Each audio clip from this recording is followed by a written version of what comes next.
Good afternoon, everyone. Thanks for joining us. Welcome to the rise of the seed oil-free movement, what's driving it, and what comes next. I'm Rhoda Markham, Content Marketing Manager for New Hope Network, and I'm really excited about today's panel. We're going to talk about the seed oil-free movement and why it has exploded from a niche trend to really a mainstream situation of demand. We're going to look at what is really fueling this shift. So we're bringing together leaders from across the entire value chain, from ingredient sourcing to CPG brands, plus some market data experts to unpack the forces driving this trend. We'll explore why consumers are rejecting seed oils, which categories are seeing the biggest changes, how this impacts sourcing and production, and where sustainability and certifications fit into the equation. To kick us off, we're going to hear from Jeff Nobbs, who is the founder and chairman of Zero Acre Farms. Welcome, Jeff.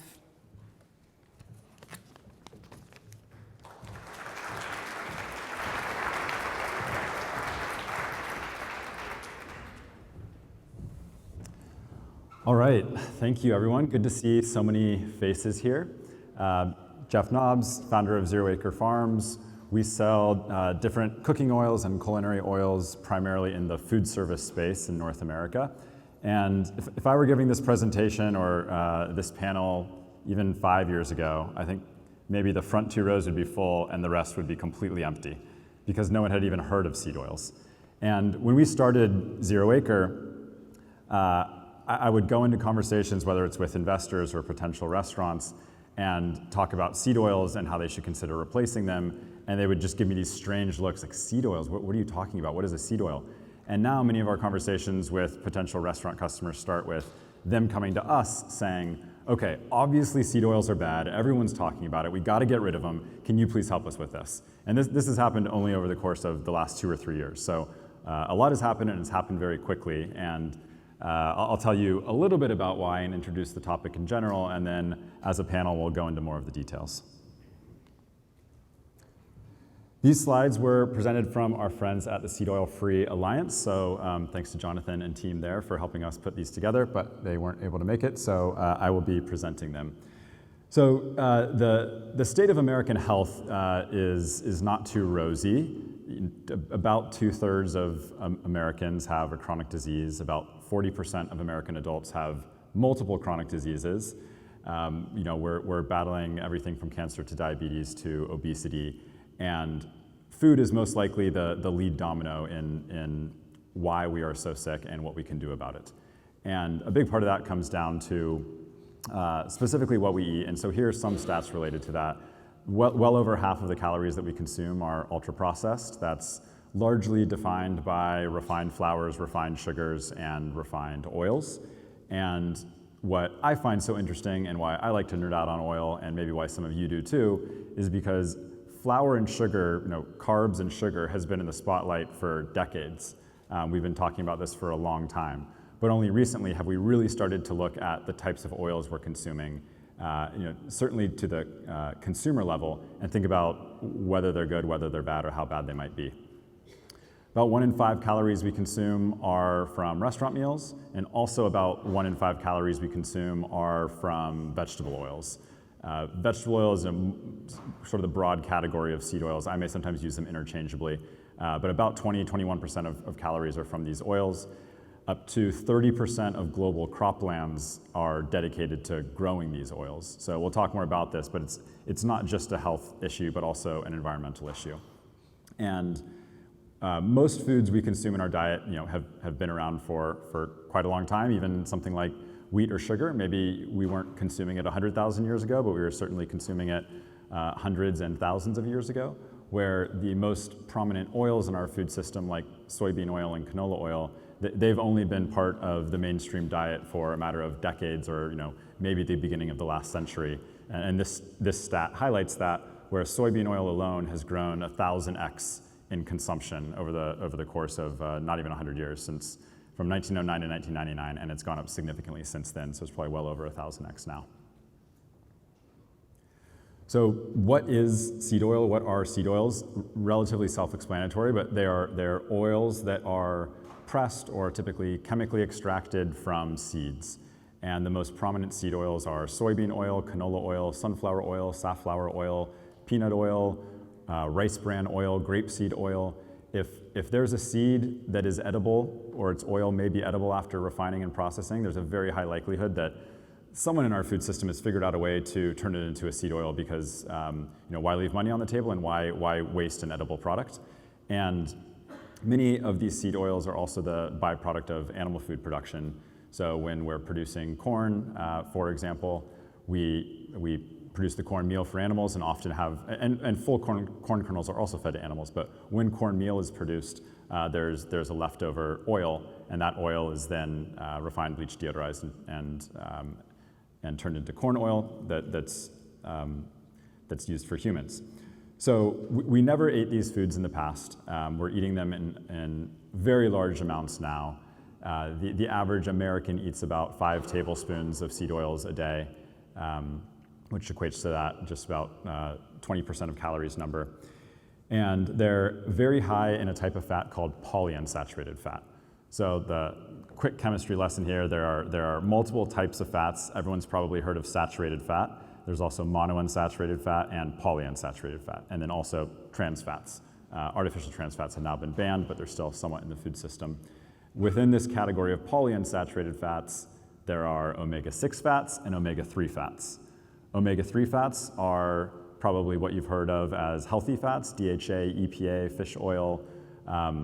These tend to be marketed as anti-inflammatory. And then the cousin of omega-3 fats, also polyunsaturated fat, is omega-6 fats, which are typically positioned or marketed as inflammatory. It's more complicated than that, but that's what you may see.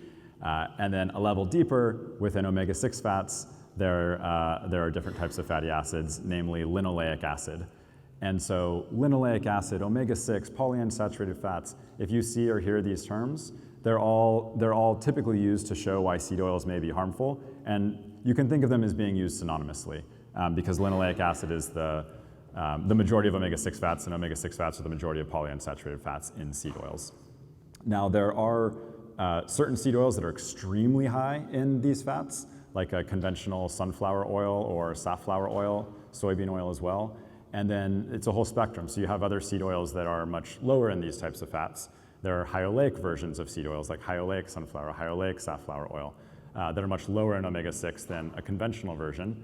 And then you have oils like canola that are low-ish in omega-6 fat, still more than something like an olive or avocado or palm, but they're also quite high in a type of omega-3 fat called linolenic acid, which oxidizes and goes rancid quite easily. So there are trade-offs between all of these oils. It's really complicated. And I always say nutrition is sort of like politics and religion. When you want to bring up something as a dinner party or dinner table conversation that will be guaranteed to cause debate, and fats are sort of at the center of that when it comes to nutrition. So this is not an easy topic to agree on or talk about, and it's often steeped not only in, most people who have an opinion on this, it's not because they read hundreds of scientific articles, it's because it's what they saw on social media or what their parents talked about when they were growing up, or it's part of what their tribe believes. So there's a lot to peel back here, and we're just going to explore just the surface. Okay, so what are not seed oils? Typically, those that are not seed oils fall in the category of fruit oils, animal fats, or dairy fats. And so fruit oils are oils pressed from fruits like coconut, avocado, olive, palm fruit, broadly in the category of fruit oils. These tend to be significantly lower in polyunsaturated fats or omega-6 fats, anywhere from 2 to 6 times lower than seed oils. And then the dairy fats and animal fats tend to be extremely low in omega-6, but much higher in saturated fat.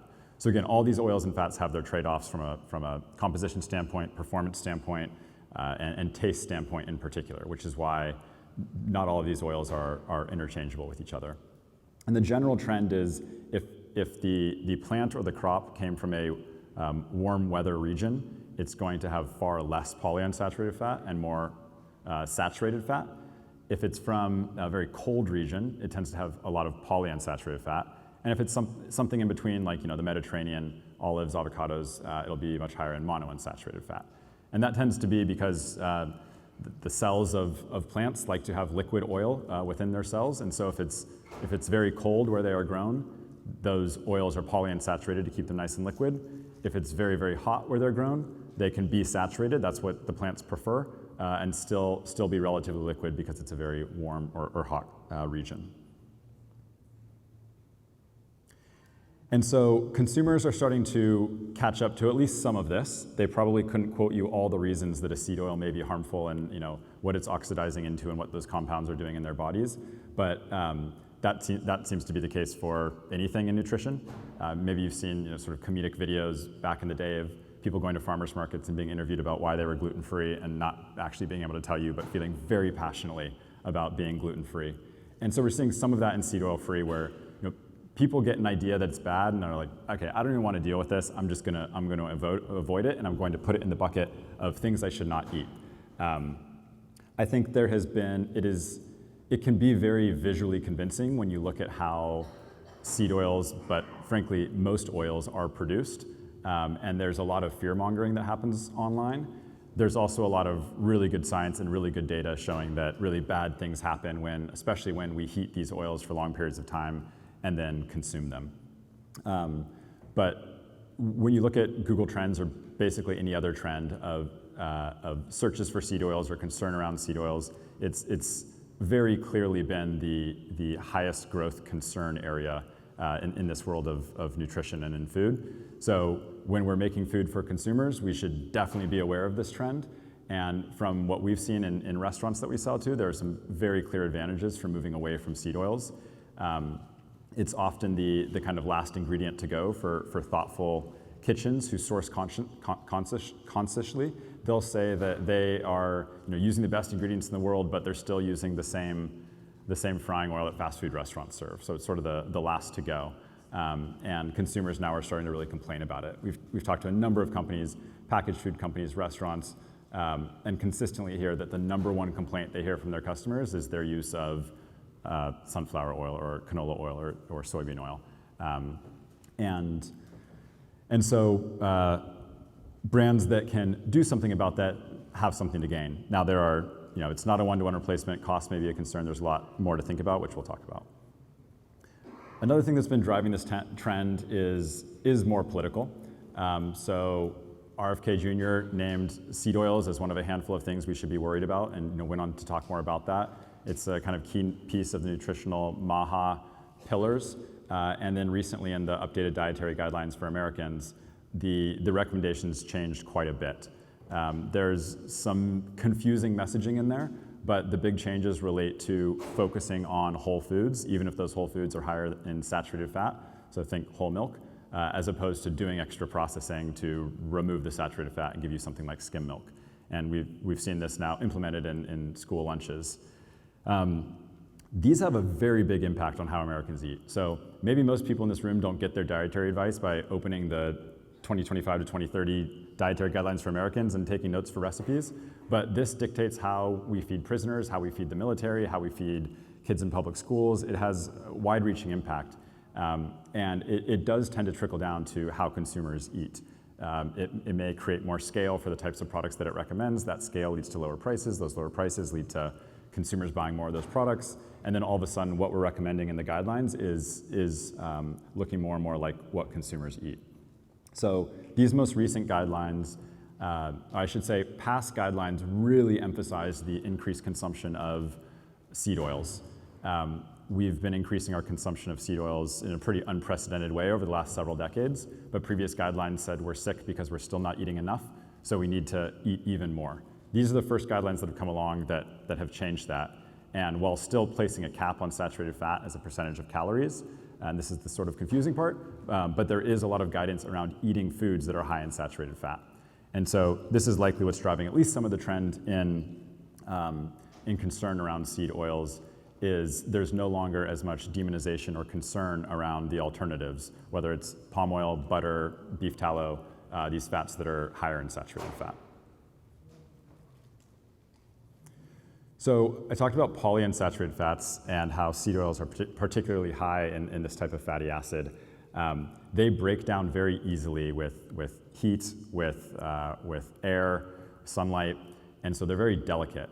It's why you would never deep fry in something like a fish oil, because it would oxidize and become terrible very quickly. And that's a type of polyunsaturated fat. Omega-6 fats are slightly less unstable, but they still break down about 15 times, they're about 15 times more unstable than a monounsaturated fat that you would find in something like an olive or avocado or macadamia nut oil. Saturated fats are by far the most stable type of fat, but if you have a product that's a 100% saturated fat oil, it's a candle basically, it's a ball of wax. You can't really use that for culinary purposes. So it's about finding a balance of an oil that has enough saturated fat and unsaturated and monounsaturated fat to be very, very stable, while not having so much or so little saturated fat that it doesn't fit your exact performance requirements as a packaged food manufacturer or a restaurant. Okay, so this is just a little preview of seed oils. We're going to go into some of the details as a panel.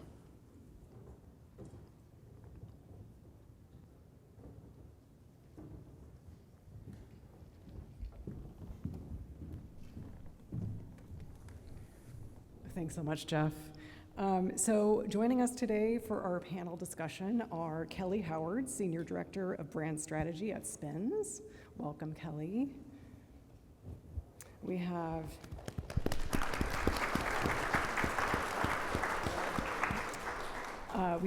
Alex Davila-Gallup, who is Organizational Development Advisor at Daabon USA. And finally, Alex Torti, the Senior Vice President of Marketing at the Good Crisp Company.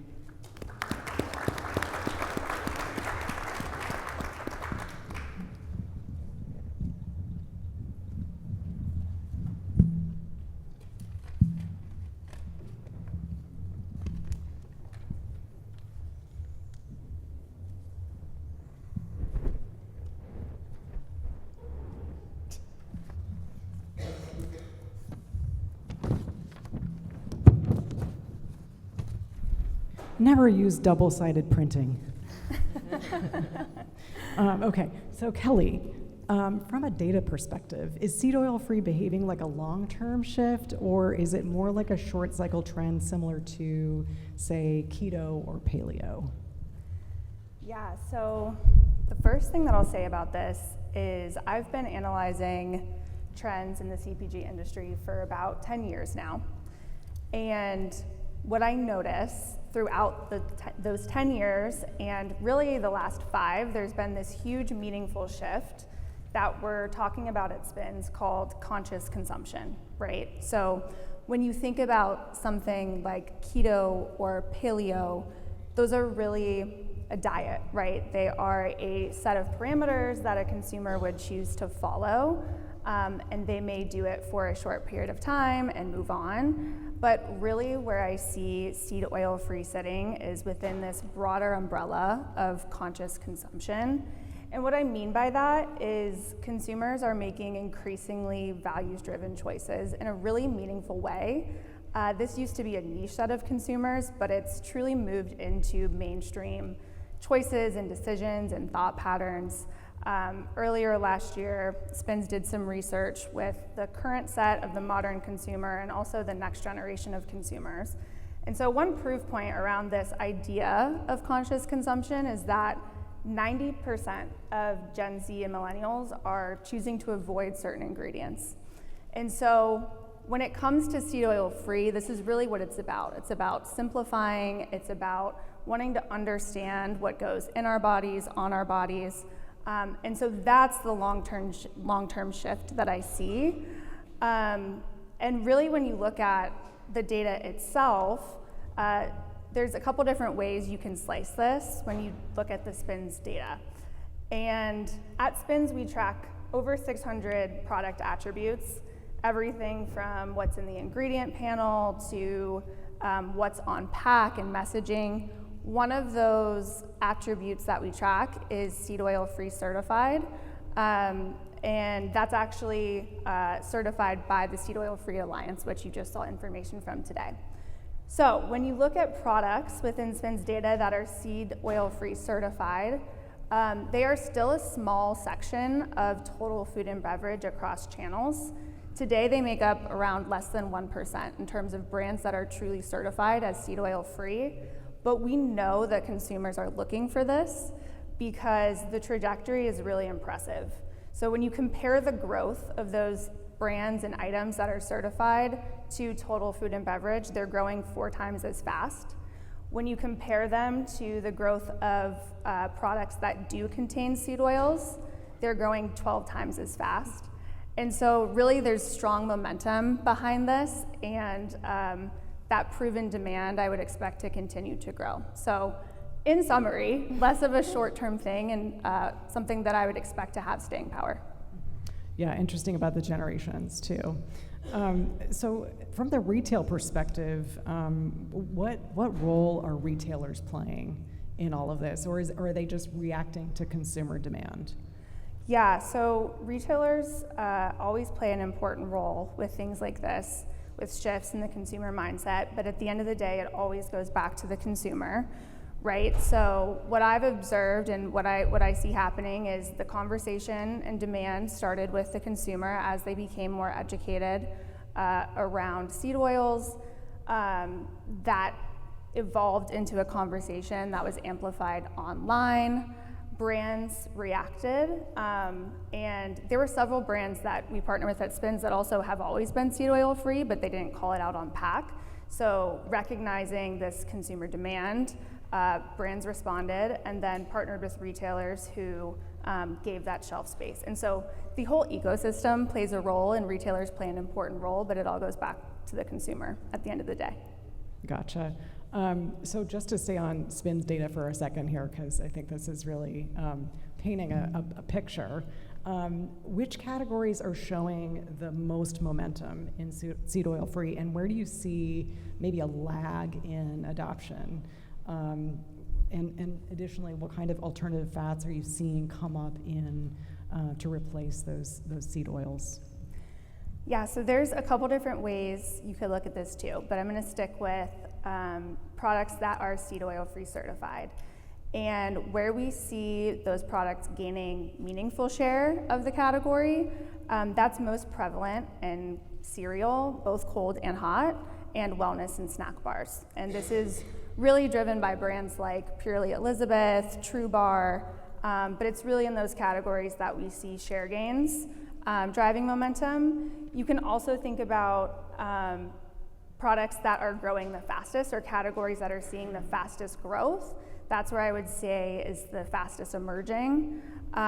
Those include cookies, nut and seed butters, chips, pretzels, and snacks. So again, this is something we're seeing across aisles and across categories, which is another indicator for me that it has staying power. And then in terms of categories that are lagging, we aren't seeing the strongest momentum pick up yet in condiments or frozen entrees, but those are more formulation dependent categories, a little bit more cost sensitive, but could also create white space in the market where brands are able to enter and meet a consumer demand in a different aisle. Great, so lots of opportunity. Absolutely. So to open it up to the rest of our panel for a moment, so seed oil free obviously has really taken, gained a lot of momentum over the last few years. From your perspective, what are the key factors driving this acceleration in consumer interest? So, Alex, I don't know if you want to, one of the Alexes. This did happen, you were right. Yeah. We got 2 Alexes. We've got 2 Alexes here. You want to take it? Go ahead. Okay, well, so I'm with the Good Chris Company, and for those of you that don't know it, we're a snack brand. We make a couple different potato chips, and then we also have a cheese ball line. But for us, specifically consumers, is what drive the decisions that we make. We want to make snacks that are enjoyed by consumers and the needs that they're wanting. We actually launched originally 10 years ago, is about how old we are. a canister line, and originally we used palm oil. So we've been on the seed oil free journey for that whole time. Similar to what we were presenting about, we just didn't know that that was something we needed to market and advertise. So we're equally playing catch up with that messaging, but we're very familiar with palm oil is what we've been using, and so we just did a renovation actually, which I can talk about later. But yeah, to answer your question, consumer, that's really what drives our decisions. And I just want to add on that, and I'm Alex, I'm from Daabon. We are sustainable palm oil producers. So I'm speaking from an ingredient supplier standpoint, but we work with a lot of brands, and as we know, consumers, like Alex just said, is what is driving the brands to adopt these different oils. But the factors that we see from this conscious consumer that Kelly is talking about is really transparency and ingredient and awareness. So they're reading the labels. They're saying not just what oil, but why this oil. And this is really, I think, driving reformulation framework for brands that haven't already been on the seed oil free path. Great. So there are differing opinions in terms of, within the food industry on the science backing all of this. What's your perspective? So Jeff, you talked about the science behind this. Do you have anything to add in terms of, just balancing the differing opinions? Yeah, a couple things. So there's a lot of what I see online that is anti-seed oil, but doesn't in a way that doesn't make any sense and is not scientific, and feels like it's kind of bringing down the whole discussion because it's not necessarily backed by science. It's backed by maybe like a naturalist fallacy of it's not natural, so it can't possibly be healthy. But there's a lot of good science showing the harms of seed oils, especially in certain applications. And so even those who are proponents of seed oils will often have, toward the bottom of the article, but whatever you do, don't cook with them at high heat or fry with them. And this is a little silly to me because that's how they're used. So it's like saying, sugar's totally fine as long as you don't sweeten anything with it. And that's often what I will see when someone's defending seed oils. And the reason for that is the polyunsaturated fats I talked about. There are known toxins that these omega-6 fats break down into when you heat them for long periods of time. 4-HNE or 4-hydroxynonenal is one of them, maybe the most potent offender. And there are countless scientific journal papers about the harms of HNE, what happens when you consume it, the pathogenesis of disease because of HNE, and HNE comes only from the breakdown of omega-6 fats. We get omega-6 from all sorts of foods we eat, but we get the huge majority of them from seed oils, and we're eating them in evolutionarily unprecedented amounts. So I think taking the conversation from this broad, like seed oils maybe not natural, not good, to very specifically what happens inside our body when we eat them, what do they break down into, and what do those breakdown products do to us, that's where I think it's very, very clear. Anyone else on the panel have something to add about science? I'm not sure I can follow that level of science. However, I think we can all agree that nutrition is complex and ever evolving. And I think goes back to what Jeff mentioned too in the presentation, that what really matters too is how do these perform under certain constraints where these are used, like being used in packaged foods. How does it affect the shelf life? How does it work under high heat? So that's when the oxidative stability really comes into play, and that's when it matters, because every oil has a different fatty acid structure. And I would add too, from a consumer market intelligence perspective, consumer perception is really important, right? And so that's where I think we see this shift happening, is whether consumers have, it was like you were speaking to with the gluten-free trend. Like, why are you gluten-free? Some may not know, but they just have a perception based off of what they're seeing and hearing, word of mouth, what's on pack, what has the health halo. And so from a SPIN's perspective, we just, we track the market, and that's influenced by consumer perception. And so It's influencing purchase behavior, and then that's where you start to see demand pick up at retail and velocities accelerate and things like that. One of the reasons I also think that it is here to stay and is not just a fad is because it's really hard to give up gluten. Like bagels, muffins, bread, that's delicious. Yeah. It's really hard to give up red meat. It's delicious. It's really hard to go on a low sodium diet because all your food tastes bland. But when you replace seed oils with healthier fats, that's not hard at all. And if anything, your food starts tasting better.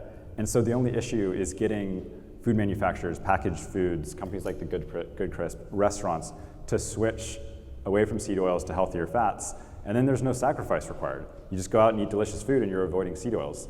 Whereas with all these other trends, it's probably a trend because it's forcing someone to do something they, have a hard time doing day in and day out, and that's only so sustainable. Great, yeah, good point on the sacrifice versus taste. So speaking of taste, for brands like the Good Crisp Company, how do you balance taste, performance, and cost when moving away from seed oils? I mean, you said you started not in seed oil, but how do you think about those factors and balancing them? Yeah, no, they're real. But taste, of course, is our number one thing. So if your product doesn't taste good, then you can forget about the rest.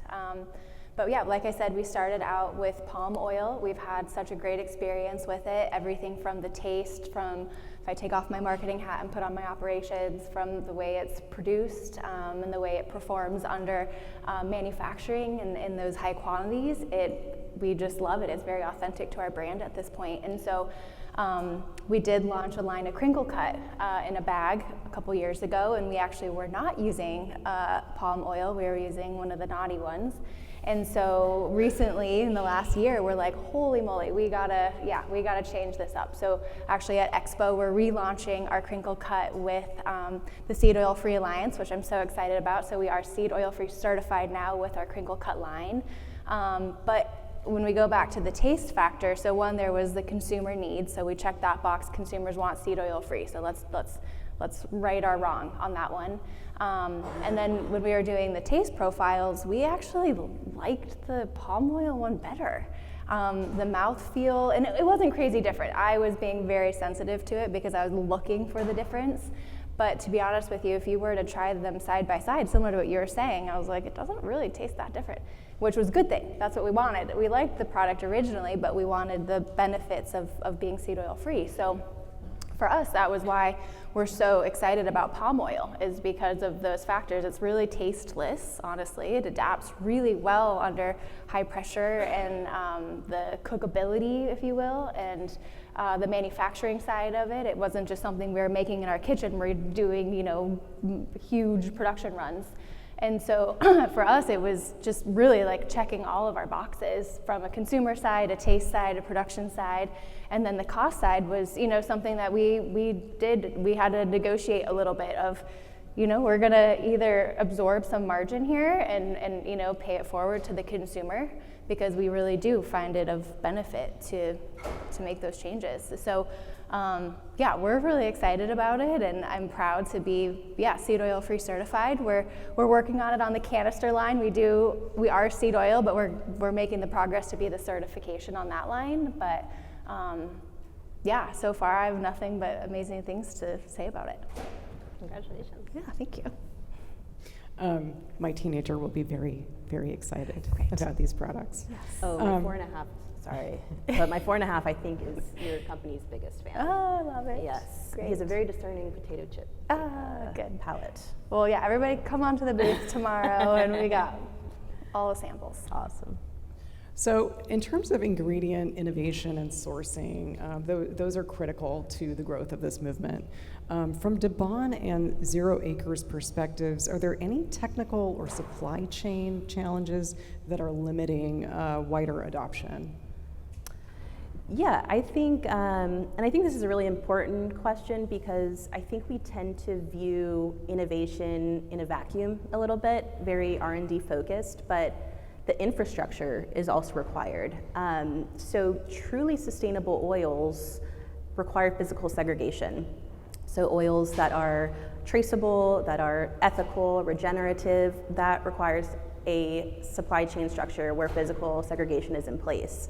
And that requires things like storage, separate storage. It requires identity preserved refining. It requires documentation and traceability all the way down through the supply chain, from the soil to the market.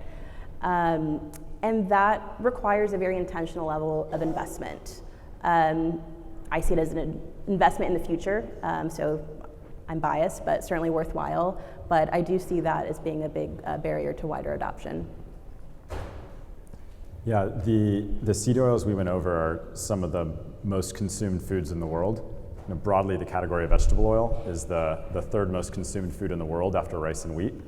And so it's sort of definition economies of scale. And you can't just start a company and be at the same economies of scale as some of the largest food producers in the world. So that is a supply chain and financial hurdle for sure. For a lot of companies, it comes down to cost. And so when competing against one of the world's largest commodities, we certainly never win the cost comparison, except when we're maybe up against like a real avocado oil. Even the olive oils and avocado oils and coconut oils of the world, they're like a drop in the bucket compared to soy, canola, sunflower, et cetera. And so that's challenging, but as we grow, hopefully those economies of scale get a little bit better, and as more and more companies are kind of part of this ecosystem, we all help each other to increase that scale. But usually it does not come down to a price decision in the sense of we've found a way to beat the price of commodity oils, so it comes down to the benefit. So switching gears just a little bit, sustainability is often part of the conversation, but not always front and center.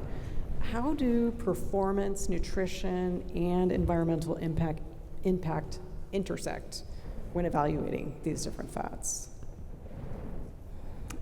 Yeah, I'll chime in on that one. So we do a couple things. So obviously we want to make sure we're doing everything that we can to supply the most ethical ingredients, whether it's oil or potatoes, everything that we have, it's really important to us. And so with the oil specifically, we partner with RSPO, and so it's a third party, and it is someone that we trust. It's a nonprofit organization, and they do amazing things. So if you're not familiar with them, I highly recommend looking up RSPO and learning about the efforts that they're doing to help with the sustainability side of it.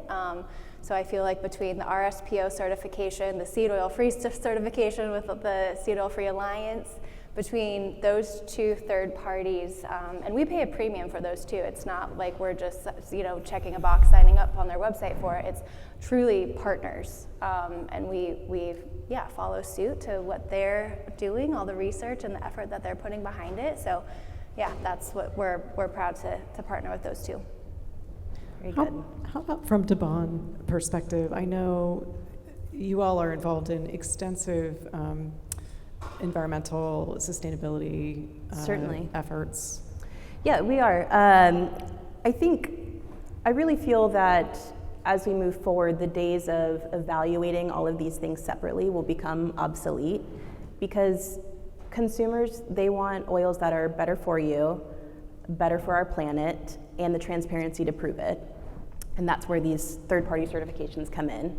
And then with brands, while yes, they want all of these things too, they don't have the luxury of just pure idealism. They need the fat to be functional, they need it to work, they need it to taste good, that needs to manufacture well. So I think with all of those coming into play, I see that sustainability is not just going to be, an additional marketing claim. I think it's eventually going to become a performance requirement as well. I really agree with that perspective. At Spins, we consider that part of this conscious consumption ideal. It's also about these values-driven choices holistically. So consumers are thinking about this no longer in a vacuum or in these isolated lanes. It's really about, does this product match my values holistically? And sustainability is a big part of that. 78% of consumers that we talked to in a recent survey said sustainability is important as an overall lifestyle. So I couldn't agree more. So it's really both and, not either or. Yes, absolutely. Both and. So what are some of the options for obtaining third-party certification for seed oil-free, and what do you think is the real value of becoming certified for, that could be for ingredient suppliers, brands, retailers, talk to us a little bit about the certification.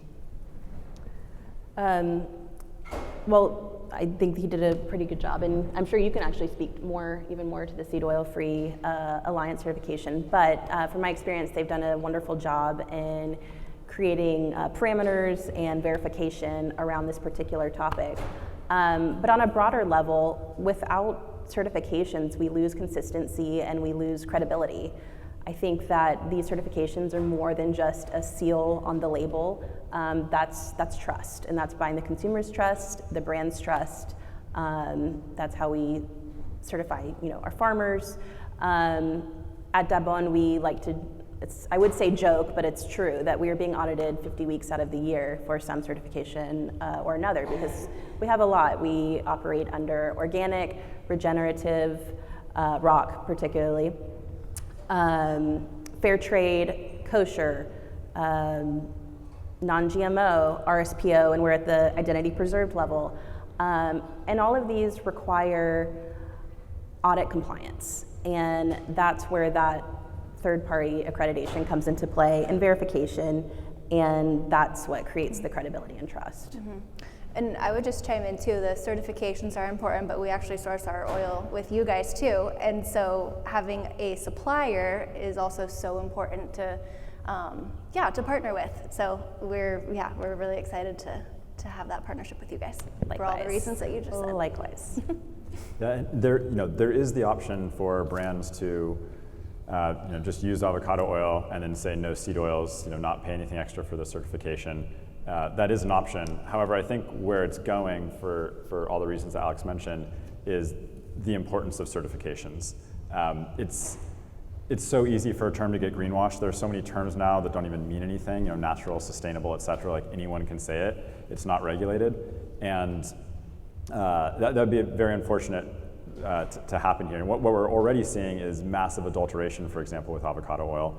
So there have been multiple studies on this by a UC Davis PhD professor, Selena Wong, and anywhere between 80 to 90% of avocado oil she found.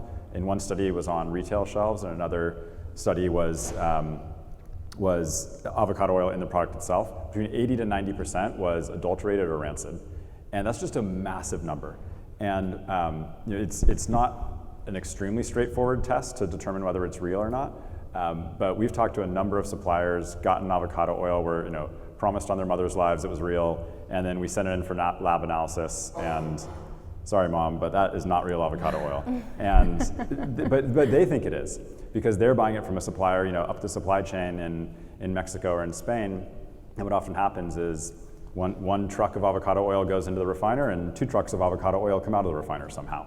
And so Seed Oil Free Alliance, for avocado oil specifically, I know they do the right lab analyses to determine that it is actually avocado oil. And as consumers catch up to this, when they see an actual certification for seed oil free, they know it's actually seed oil free. When I look at avocado oil on a label, I think, okay, so I'm getting maybe 25% to 60% avocado oil, and the rest is seed oils. Well, it's better than 100% seed oils, but I know it's probably not 100%. There are companies doing it right, and their brands doing it right, and kudos to them. But this is why certifications are really important, is so that for sure you're getting what you pay for, because we're often paying a premium for something like an avocado oil. So Kelly, from the data perspective, is that borne out in the data? Are consumers responding to the certification?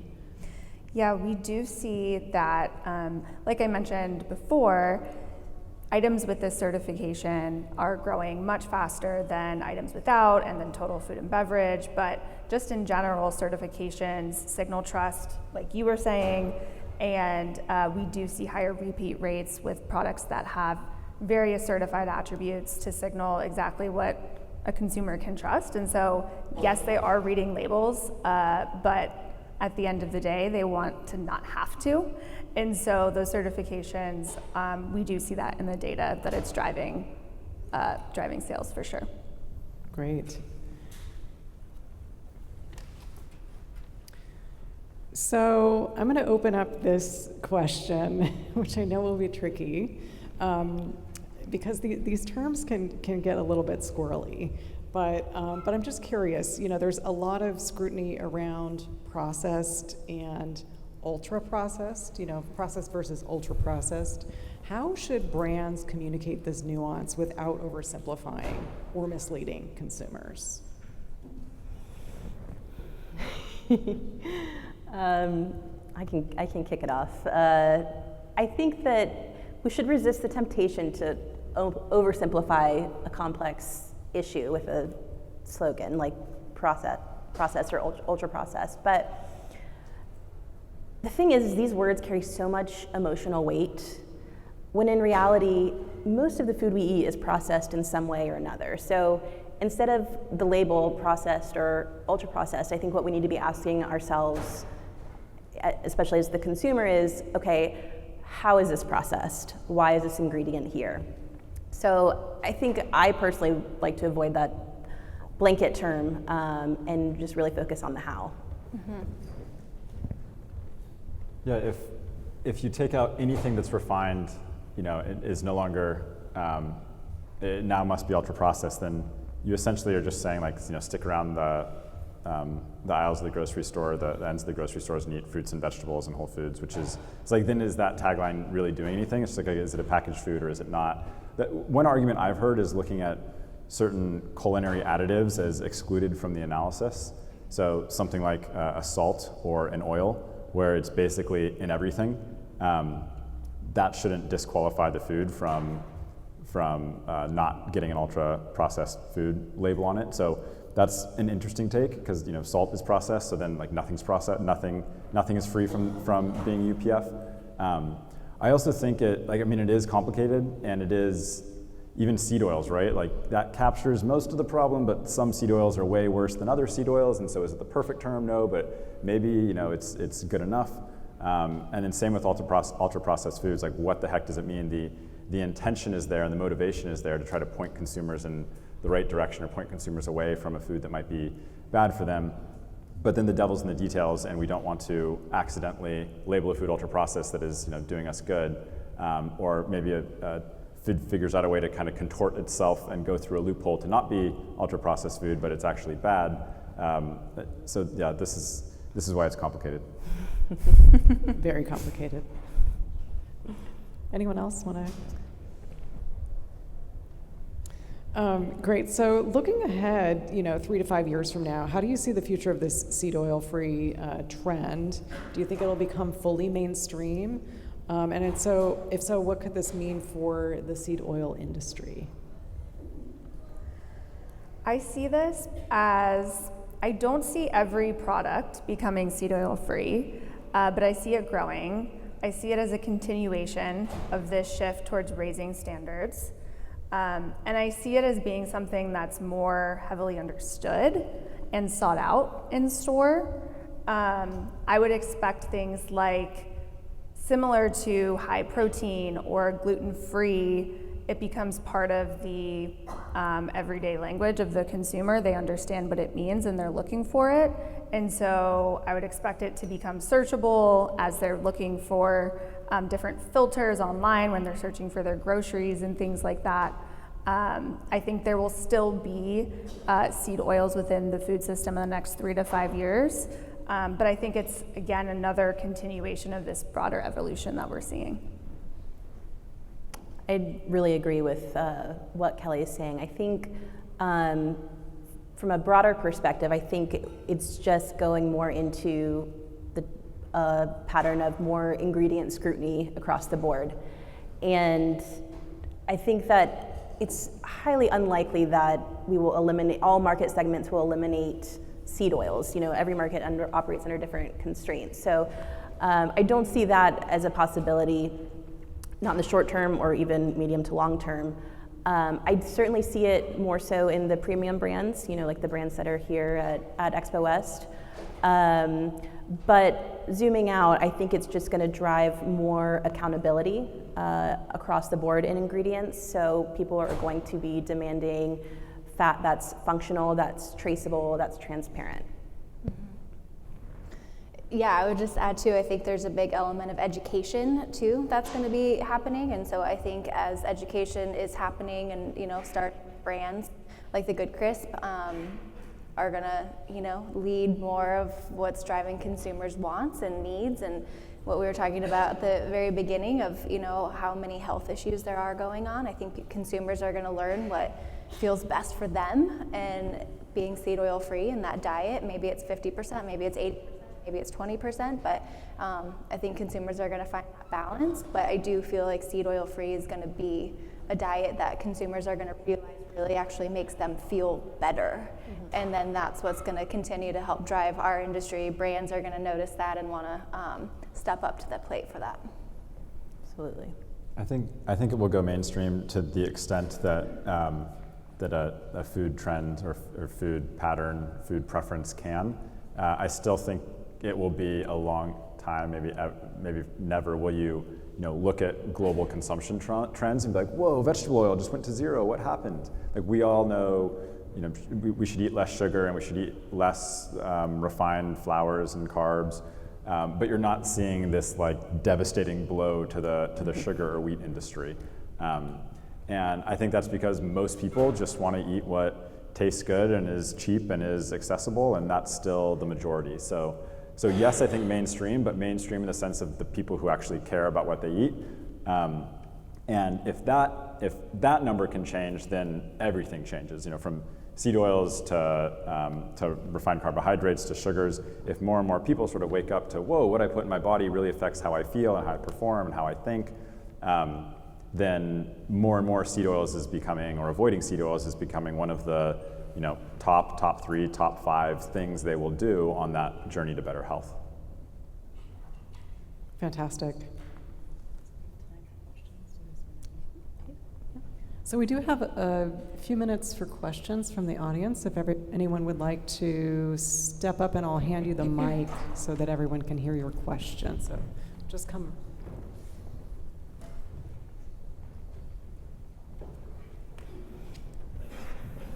I'm not a nutritionist, so I'm sincerely asking, where does essential fatty acids and polyunsaturated fats fit into this? If you could just briefly cover that. So it's more from a culinary perspective, not from a manufacturing perspective. Okay. So essential fatty acids, so-called essential fatty acids, are those fatty acids where you need them to survive. And so without them, there will be dire consequences, like either mortal consequences or something very bad will happen. So omega-3 and omega-6 are both essential fatty acids. Our bodies can't produce them. Whereas there are other types of fatty acids where if we don't get enough, our bodies can convert certain types of fats into the other type of fat that we need that we weren't getting enough of.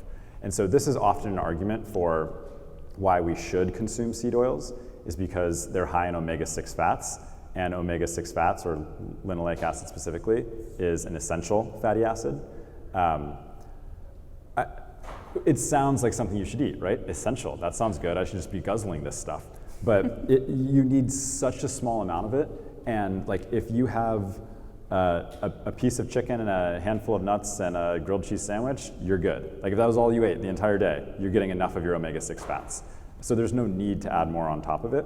If you're eating a diet that contains food, you're getting enough omega-6 fats.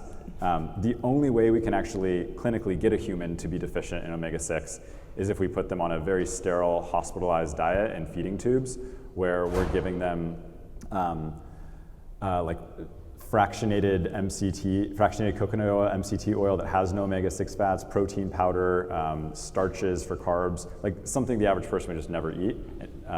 So I think it's, for the most part, completely irrelevant. But omega-3 is very important, but that has nothing to do with it being essential. It's just an important part of a healthy diet.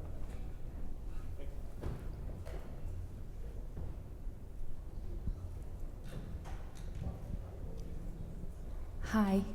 I just want to get your point of view on, because I grew up and I was part of the research when back then when the fat, the saturated fat was like you don't eat it at all. Like it was completely proven that it was bad for you. So we're trying to get the substitutes for fat, saturated fat. And now that the other way around, it feels like because now it feels like it was back then like a conspiracy theory or something that was paid off to have those results. So right now, because I know that the seed oils are not bad by themselves. So it's how you treat them, correct? It's how, like, they're prone to oxidation, they're prone to different things, but it's not like if you eat a full, like a teaspoon or something of that oil, it's gonna be bad for you, right? It's just the way that it's, maybe that oil was exposed to the air, maybe it didn't have antioxidants, like things like that. So what about the products that are not heated, that are treated right, that they have all the backed up tests where you find the oxidation temperature, all of that can be proven, and treated the oil as the oil and be aware that where the limit is and how you are changing it, but not exposing it to heat or air or things like that. I think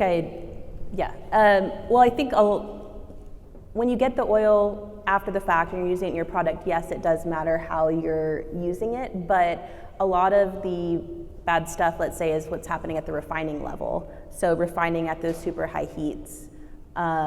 So as an end user, there's nothing you can do to control how you're taking that oil. It comes to you that way. I think that's answering part of your question. I'm sure you have a better idea. And then I have a kid now. My parents' generation was told, whatever you do, never put your child on their back. And then now my generation's like, whatever you do, only put your child on his back. And I feel like it's the same thing in nutrition, where there's just this constant flip-flopping. And so that's just, I guess how we work. It's annoying, but it's how things work. And I think I think of seed oils going from bad to worst in the form of eating them fresh, eating them after being cooked, and then eating them after being deep fried. I wouldn't say they're benign when eating fresh, but it's a whole different ballgame from eating them deep fried. And I think also dose makes the poison. So if you have a teaspoon of canola oil, like you probably have bigger fish to fry than worry about that teaspoon.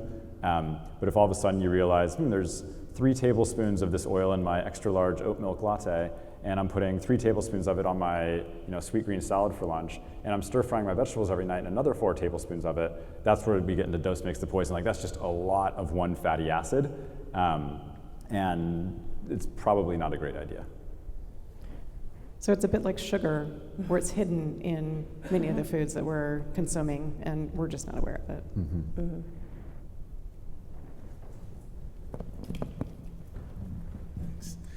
First of all, thank you. You're amazing. I think I said 271 times amen for what you all said. So thanks for that. You mentioned the word one time. I'm going to ask about it, without going into politics, of course. But what about regulation? Because there's no regulation about oil or frying oil in restaurants or factories. I think that will solve it and make even poor people enjoy the benefits.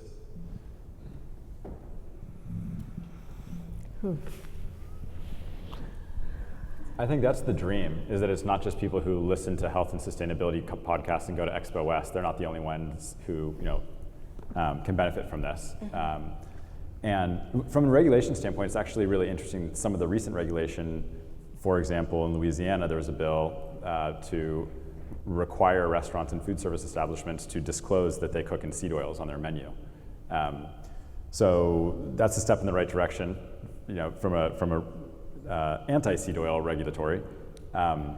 There's limits in Europe, for example, that limit how bad the frying oil can get before a restaurant has to dispose of it, a TPM, total polar materials, and that doesn't exist in the US. But you can only fry it for so long before it just tastes foul, and you need to throw it out anyways. it's hard to get too far past that European TPM limit anyways, but before you're like, this is not, I can't serve this food to customers. But still, it's been doing a lot of damage even before it reaches that TPM limit.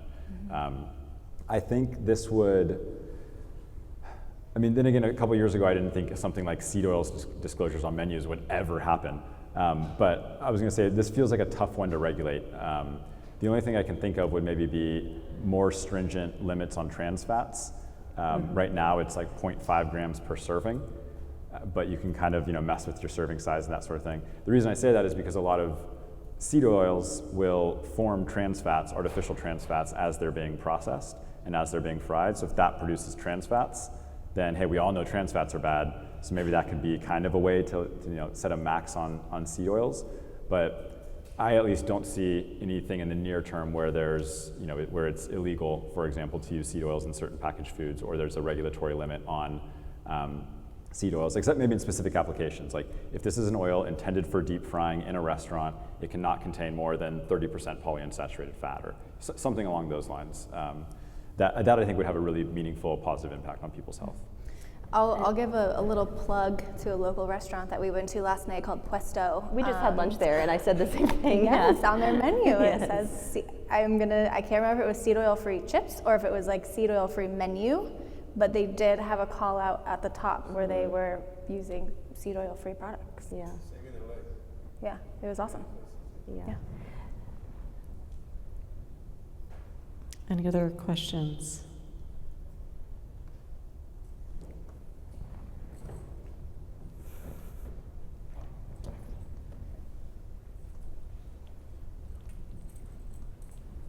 Hello, congratulations everybody, thank you. I'm always very concerned of what happens upstream in our supply chain, that our farmers are being taken care of, that they're getting enough for their raw materials, getting paid, and dignity in their workplace.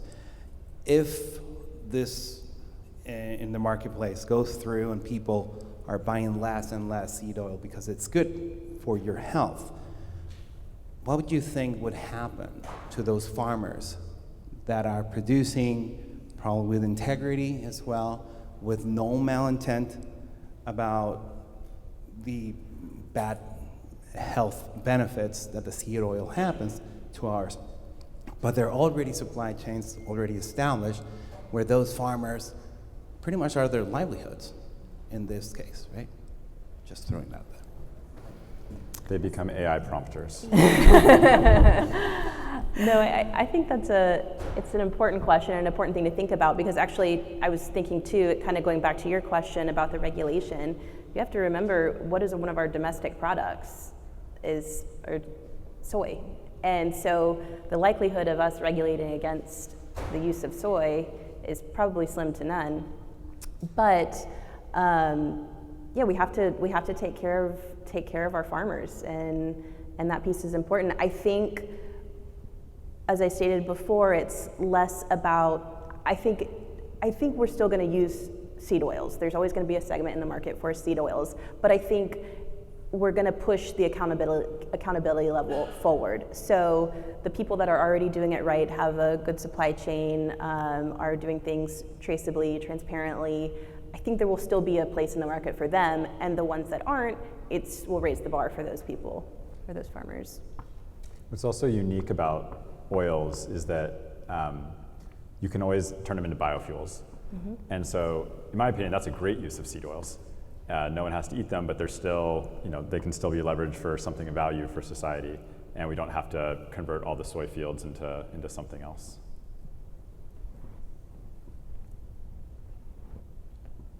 Anyone else?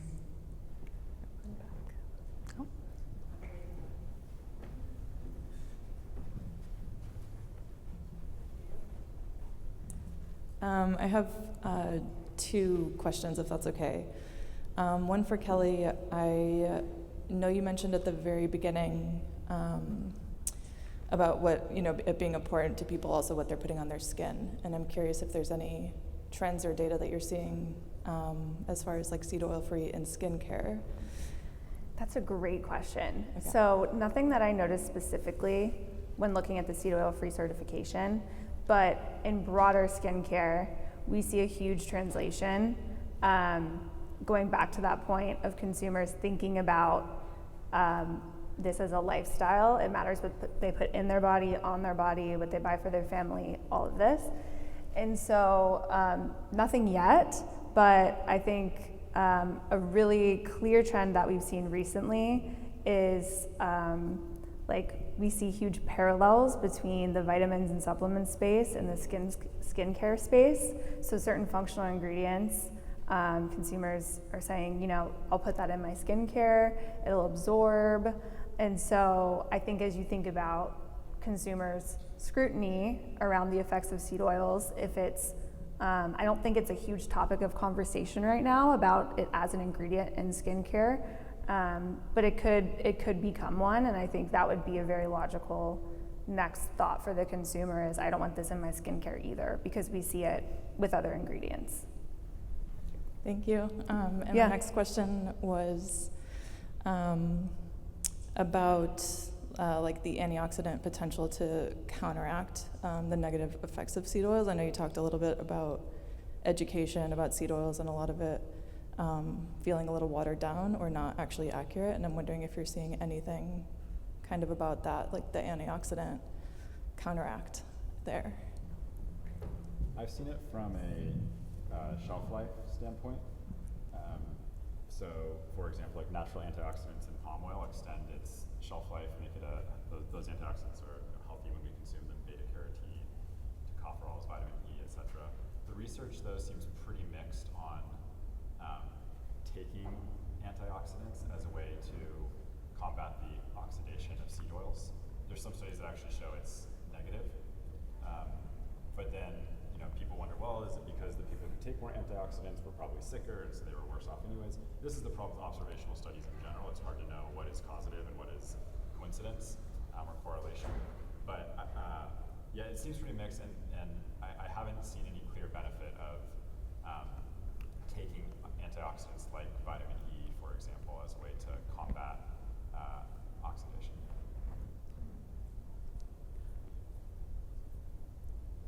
Fantastic. Well, any last comments from our panel before we wrap up? No, I would just say thank you for hosting this and this topic. I'm excited to be a part of it and see what happens in the next expo. Yes, Agreed. likewise. Thank you. And thank you you so all. much. Yes.